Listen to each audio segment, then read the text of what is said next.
¿Qué tal? ¿Cómo le va? Muy buenas noches. Me da mucho gusto darle la bienvenida a la tercera emisión de Imagen Noticias Guadalajara. Soy Ricardo Camarena. Gracias por su compañía. Y a continuación, un adelanto de la información que esta noche tenemos preparada para usted.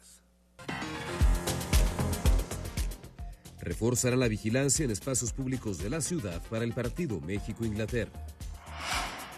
Inundaciones, árboles caídos y un intenso caos vehicular deja la lluvia vespertina en la zona metropolitana.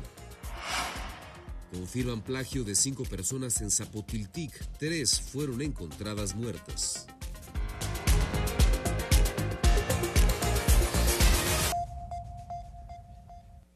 Ayer le presentábamos en este espacio las imágenes de los desmanes, los actos vandálicos, las trifulcas, las peleas, las agresiones que se registraron durante los festejos mundialistas por el triunfo de México sobre Ecuador. Fue evidente que las cosas se salieron de control y que las autoridades quedaron rebasadas. Y con este antecedente y con la alta afluencia de aficionados que se esperan nuevamente en el Centro Tapatío y en la Minerva este domingo para el partido México-Inglaterra, hoy las autoridades estatales anunciaron el reforzamiento de su operativo de seguridad.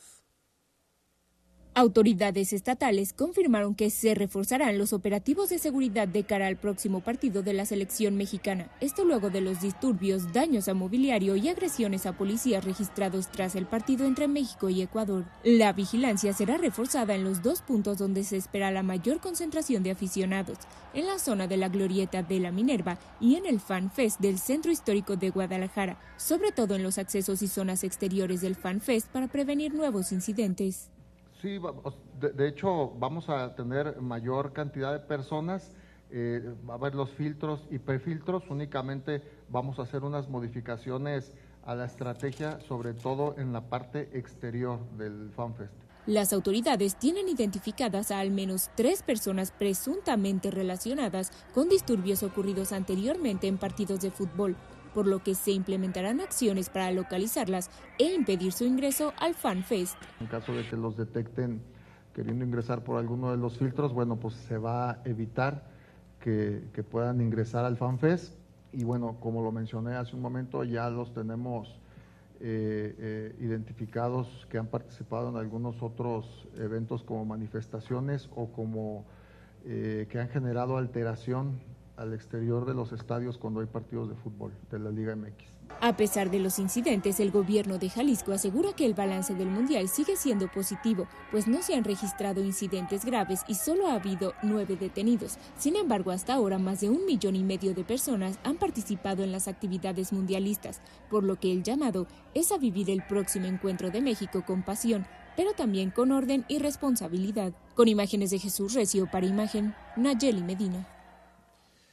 Por su parte, las autoridades tapatías también hablaron esta mañana sobre el reforzamiento de la seguridad, los cierres viales contemplados para el domingo, así como la instalación de más pantallas para que la afición pueda disfrutar de este encuentro.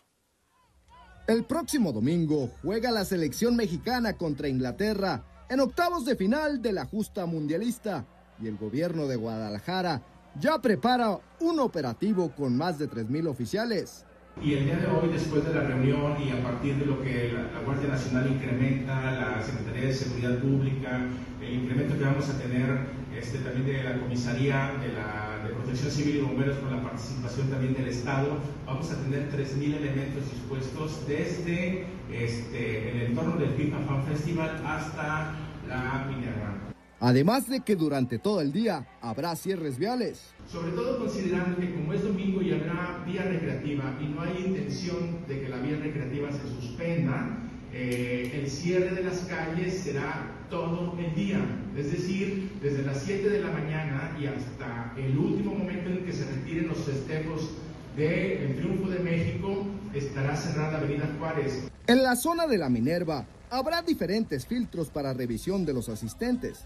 Está prohibido pirotecnia, bebidas alcohólicas, botellas de vidrio, paraguas o algún otro objeto contundente. Evitar llevar a infantes o bebés, adultos mayores o personas en vulnerabilidad. Serán ahora 3 pantallas las que se instalarán en la glorieta para el disfrute de los aficionados.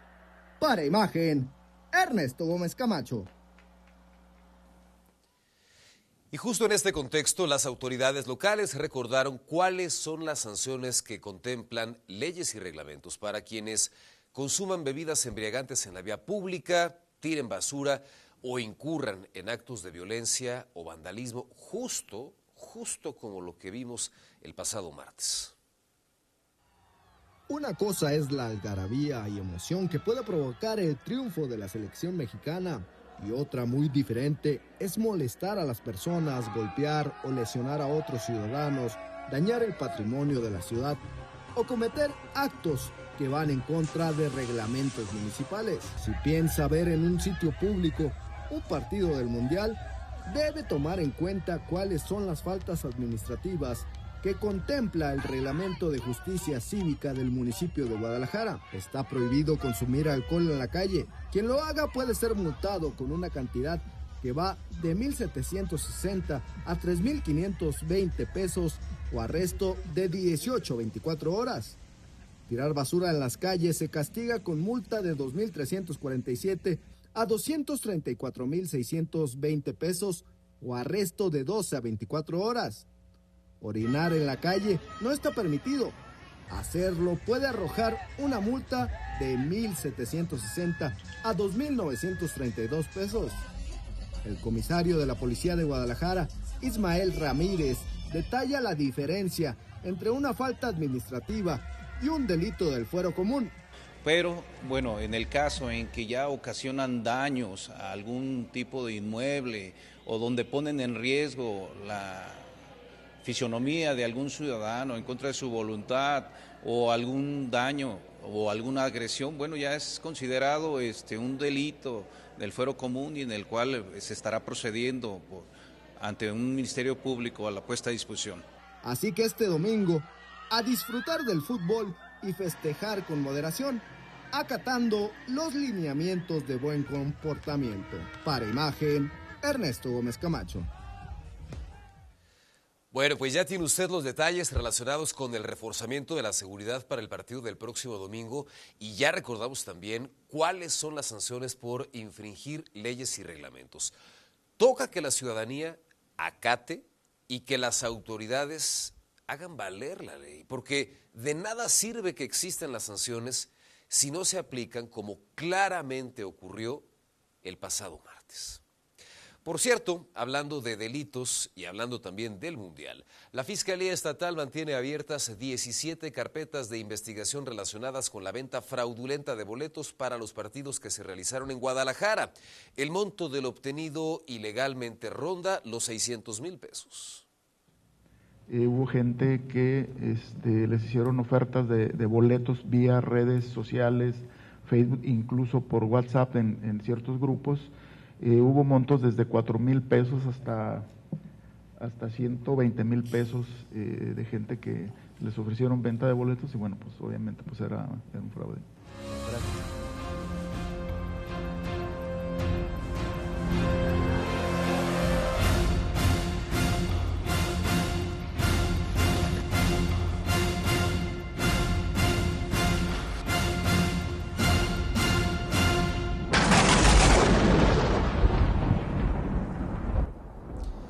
Esta tarde llovió y vaya que llovió en algunos puntos de la zona metropolitana de Guadalajara con el caos que esto implica, las inundaciones, los problemas a la vialidad y la caída de árboles, los autos varados, en fin.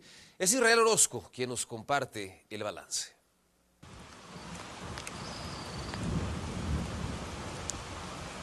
Al menos 120 vehículos afectados se sumaron a los daños por la fuerte tormenta en la ciudad.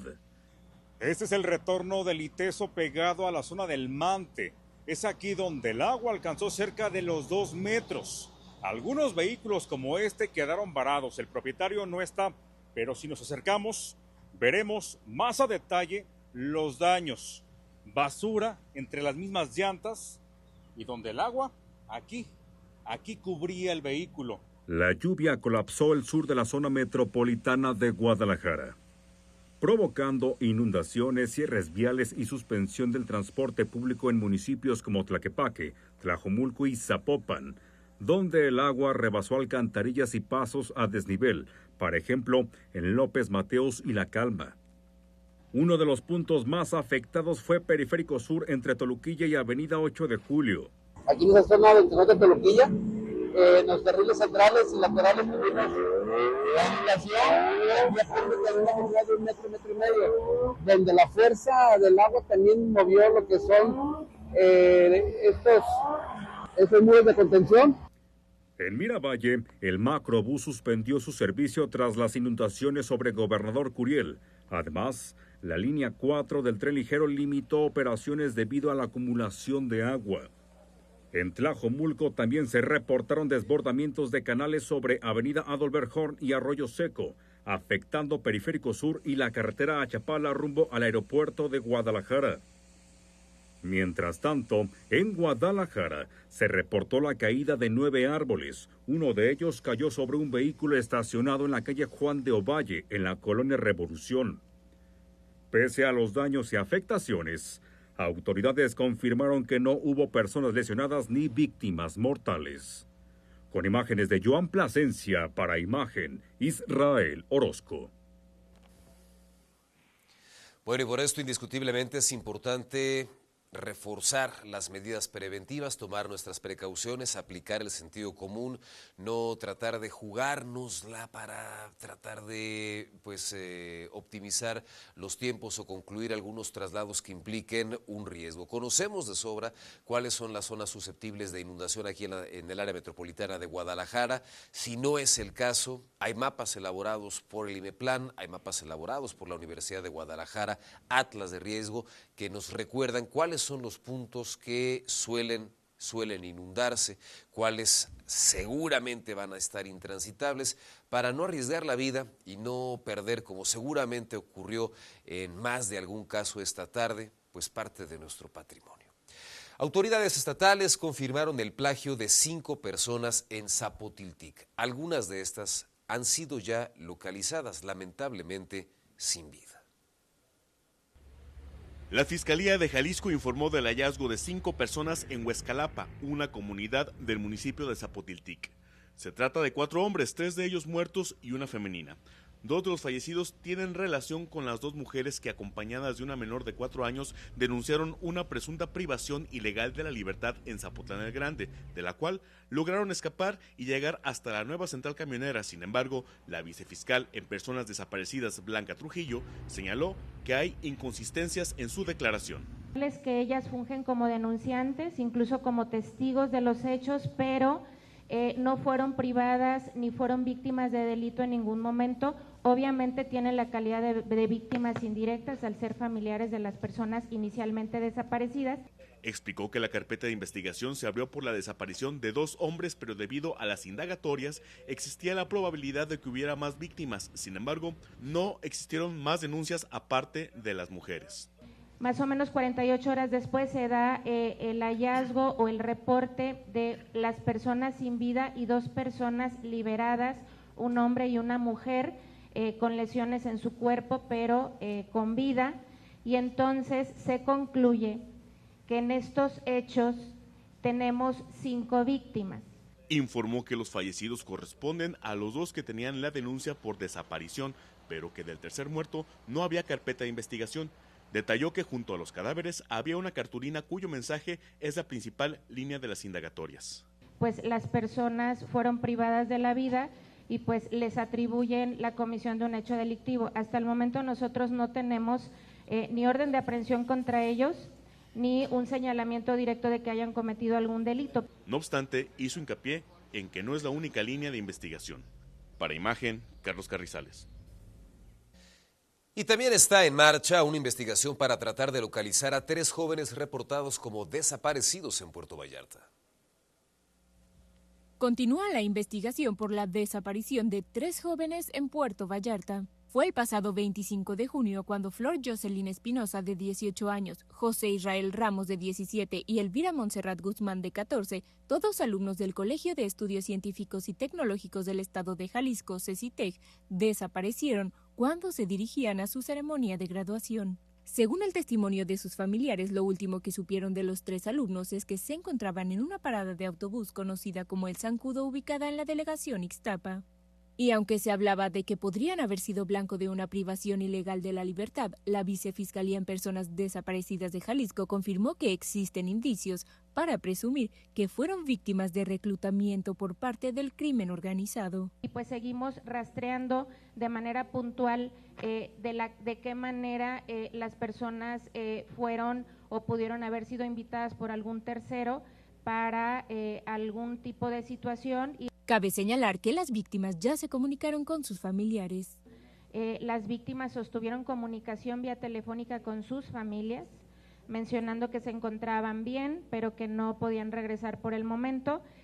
Obviamente eso forma parte de la investigación que estamos haciendo. De hecho, una de ellas en una llamada le pide a su familia que quite las fichas de búsqueda. Eso no va a suceder, porque de manera oficiosa las autoridades estamos obligados a difundir las fichas hasta que no se logre la localización de las personas. Las autoridades se mantienen en coordinación con otros estados como parte de las investigaciones.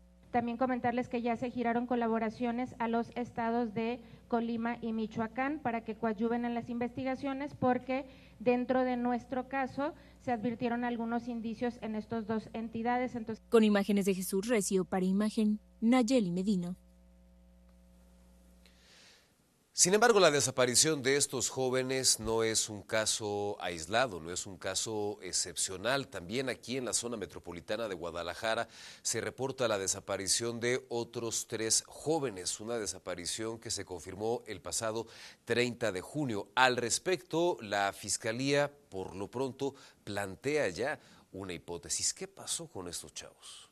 Como dice usted, lamentablemente hay un dato de prueba que orienta a que tenían interés en pertenecer a la delincuencia. Obviamente no puedo afirmar si la línea de investigación concreta o acreditada es el reclutamiento, porque la investigación va prácticamente iniciando. Respecto a este tema, hay que recordar que se ha documentado no solamente en Jalisco, sino a nivel nacional, derivado de investigaciones por parte de académicos, de periodistas, pero también por parte de las propias autoridades, que uno de los sectores de la sociedad que se encuentra en mayores condiciones de vulnerabilidad relacionado con el delito de desaparición de personas es precisamente el de los jóvenes, jóvenes que son reclutados, jóvenes que son seducidos por la delincuencia organizada, jóvenes a los que se les ofrece una mejor vida, un mejor presente y también un mejor futuro, sin que alcancen a dimensionar todos estos adolescentes en qué terreno están adentrándose, el riesgo que implica y además, por supuesto, el engaño que entrañan todas estas promesas. Porque lo cierto es que la inmensa mayoría de estos jóvenes que son reclutados no terminan su vida, vaya, ni siquiera como adultos. Y por ello hay que insistirle a este sector de la población en torno a los riesgos que entrañan todas estas ofertas de trabajo.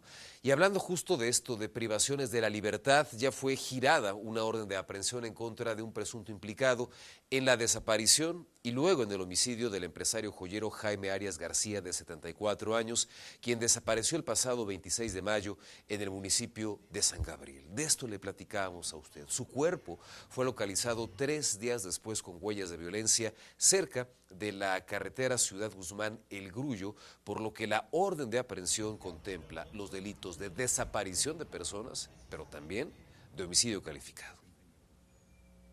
Tenemos una orden de aprehensión por el delito de desaparición cometida por particulares y, delitos vinculados con la desaparición de personas y homicidio calificado, porque a esta persona que tiene la orden de aprehensión se le atribuye, pues obviamente, la muerte y el posterior ocultamiento del cuerpo de la víctima. Y la funcionaria estatal también confirmó que se investiga la privación ilegal de la libertad de una persona ocurrida en el fraccionamiento Solares en Zapopan, un hecho registrado esta semana. La víctima sería un empresario restaurantero. La persona es originaria de Sinaloa, tenía más o menos un año de haber puesto el negocio aquí en Jalisco y sería nuestra víctima. Seguimos trabajando en su búsqueda y en localización y obviamente realizando todos los actos de investigación que un asunto así merece. Y vea ahora lo que localizaron vecinos del municipio de Zapopan. Un joven murió y su padre resultó lesionado tras un ataque armado ocurrido dentro de un taller de carpintería en la colonia Villas de Guadalupe, en Zapopan. La víctima fue identificada como Justin Vicente, de 22 años. Su padre, Vicente, conocido entre vecinos como El Ceviche, permanece hospitalizado en una Cruz Verde del municipio, luego de recibir un impacto de bala en una pierna. La agresión se registró en el cruce de las calles Pío Enríquez y Febronio Lara, donde vecinos reportaron múltiples detonaciones de arma de fuego. Aunque no hay tanta información, aseguran algunas personas que prefirieron el anonimato que el presunto responsable escapó en una motocicleta. Con el avance de las investigaciones trascendió que en la agresión habrían participado 4 personas y que uno de los señalados presuntamente sería un policía activo de la comisaría de Guadalajara. De manera extraoficial también se informó que el ataque podría estar relacionado con la disputa de un predio, situación que ya investiga la Fiscalía del Estado. Con imágenes de Joan Plasencia para Imagen, Israel Orozco. Policías de Tlaquepaque frustraron una extorsión telefónica bajo la modalidad conocida como llamada tripartita y localizaron sanos y salvos a un hombre de 66 años y a su hija de 16, quienes llevaban horas incomunicados. Todo comenzó cuando una familiar recibió llamadas en las que le aseguraban que sus seres queridos estaban secuestrados y le exigían el pago del rescate. En realidad, los delincuentes habían amenazado al padre y a la adolescente para que ellos mismos se aislaran. Los obligaron a permanecer sin comunicación y a desinstalar cualquier tipo de aplicación de mensajería de sus teléfonos con el fin de simular el plagio. Tras trabajos de inteligencia e investigación, los oficiales ubicaron a ambos en un hotel en las inmediaciones de la nueva central camionera. Una vez garantizadas las condiciones de seguridad, padre e hija fueron encontrados en buen estado de salud y reunidos ya con su familia. Y mire, un aparatoso accidente en el que se vio involucrado un vehículo tipo Racer en Guadalajara. Vea las imágenes. El conductor de un vehículo deportivo todoterreno resultó herido tras protagonizar una aparatosa volcadura en calles de la colonia San Rafael en Guadalajara.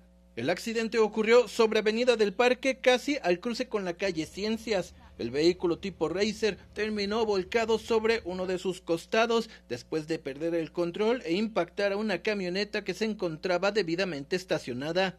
Inicialmente se reportó que el conductor había quedado prensado, sin embargo, a la llegada de los cuerpos de emergencia fue localizado fuera del vehículo con diversas contusiones.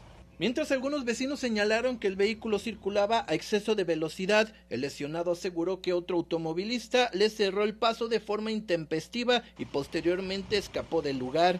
Una fractura expuesta de radio y cúbito, condición regular. Vamos trasladado aquí a 18 Luisenques para su valoración. Menciona que se le atravesó un vehículo, pierde el control del vehículo y es cuando comienza la volcadura. Elementos de la policía vial quedaron a cargo del deslinde de responsabilidades y analizarán las cámaras de videovigilancia de la zona para esclarecer los hechos. Informó para Imagen Alberto Mariscal.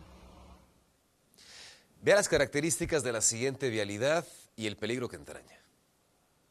Esta avenida mide apenas 1 kilómetro con 200 metros, pero en ese corto recorrido se ha convertido en uno de los puntos más peligrosos para quienes transitan por la zona de las Agujas y Parque de las Aves en Zapopan. La avenida Pedro Vázquez Cisneros nace con 4 carriles desde Antiguo Camino a Tezistán, pero unos metros antes de llegar a la calle Canario todo cambia. Los 4 carriles desaparecen de golpe y se convierten en apenas 2 carriles muy angostos, porque el trazo de la vialidad literalmente termina frente a un predio particular. Un conflicto legal mantiene detenida la continuidad de la avenida y obliga a conductores y motociclistas a realizar maniobras en un espacio reducido. Pues la verdad, desde que abrieron la calle, una nueva calle a Parque de las Aves, ahí es donde como que cruzan y es donde se hace más. Aquí la verdad no respetan si van a pasar para acá o si van derecho, no respetan los cruces, la verdad. Pues es cuestión de todos, ¿no? De automovilistas, de motociclistas, en general. Los propios vecinos han colocado señalamientos improvisados para advertir el peligro, ante la ausencia de una solución vial definitiva. A esto se suma otro problema: motociclistas que con frecuencia circulan en exceso de velocidad, muchos de ellos menores de edad y en muchos casos sin portar casco de protección. El resultado ha quedado registrado una y otra vez. En ese mismo crucero ya hemos documentado varios accidentes de consideración, algunos con personas gravemente lesionadas. Los habitantes de la zona aseguran que no esperan que ocurra otra tragedia para que las autoridades intervengan. Aquí, el peligro dejó de ser una posibilidad para convertirse en una constante. Para Imagen, Charly Saucedo. Nos vamos, muchas gracias, que pase usted una excelente noche y descanse.